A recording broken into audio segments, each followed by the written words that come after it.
Steve told me out front we're having breakfast that I should wave the white flag before I start, so he might be a little bit more fiery, so let's see.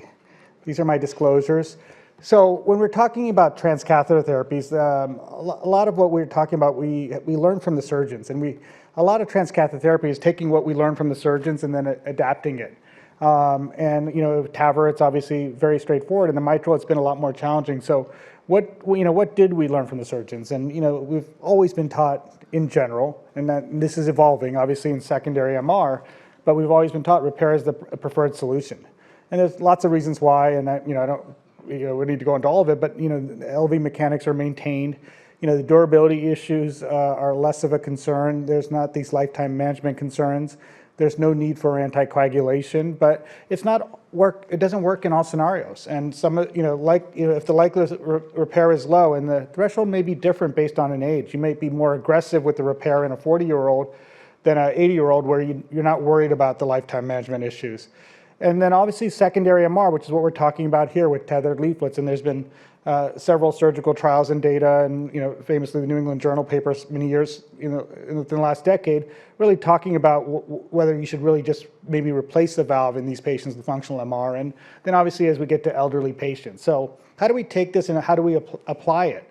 And when we talk about transcatheter, we can't just take the surgical learnings and surgical knowledge and apply it directly, because the considerations are different. Whereas in surgery, we're going to look at it one way, we have to take different considerations because it's a different patient population. We're not treating, 50-year-olds that we're talking about, maybe in a secondary MR for VAD or transplant. We're talking about 80-year-olds that aren't candidates for VAD or transplant, who you're maximizing medical therapy. It's a completely different population.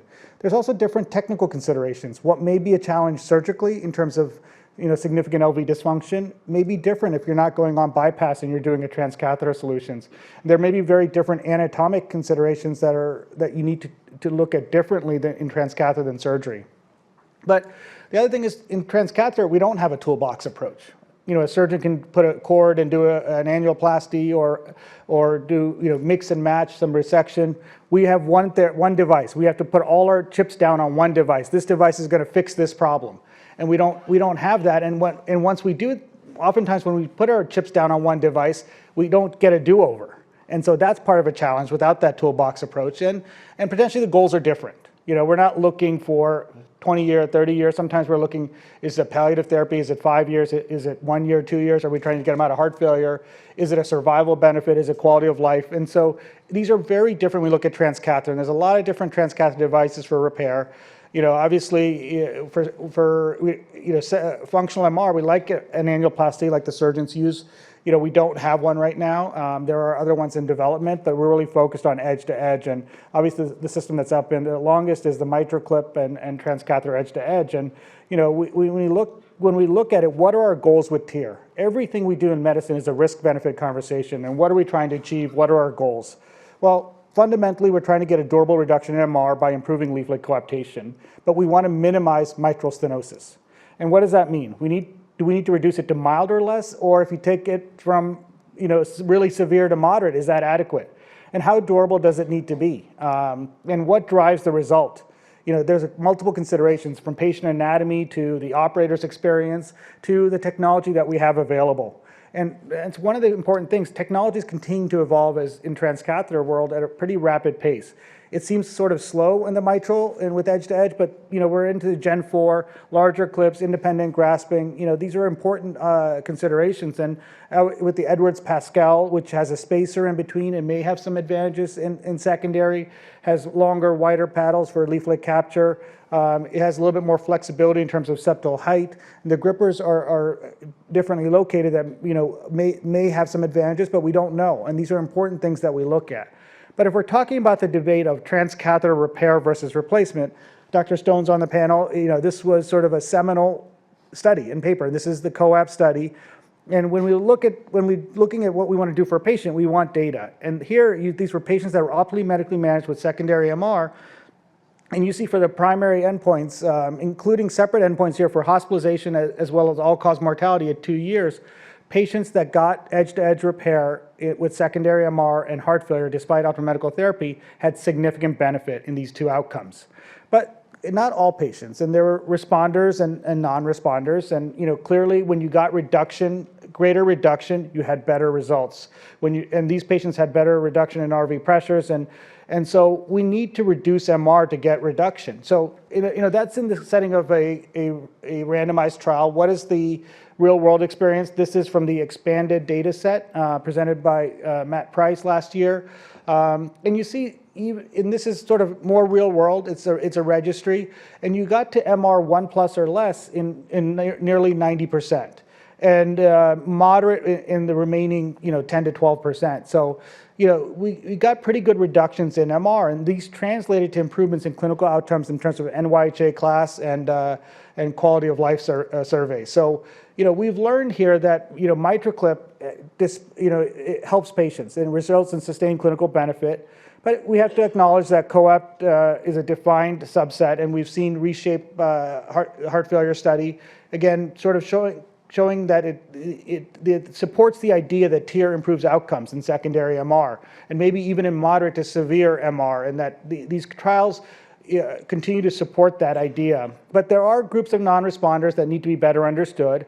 But the real-world data supports the role of TEER in secondary MR, but we have to acknowledge there are anatomic limitations. And so all of these studies have shown this benefit, but when we're applying it to real world, what is our goal? Is our goal eliminate MR in these patients? No, because that's not the primary pathology. The pathology is LV dysfunction and all of that associated with it. So our goals are to improve cardiac output, improve functional status, and improve LV function and survival ideally. And so how much residual MR is okay? If the patient has mild MR, but the other outcomes are positive, that's great. Because in the end, we have to acknowledge, and I'll concede to Dr. Little, that TMVR will be better at predictably eliminating MR than repair. But is that what's necessary? Is that what that's going to translate? And so when you look at our TVT data, and this is a mix of primary and functional, we still have moderate to severe in 9%. These are site reported. We saw in the expanded registry is around 10%.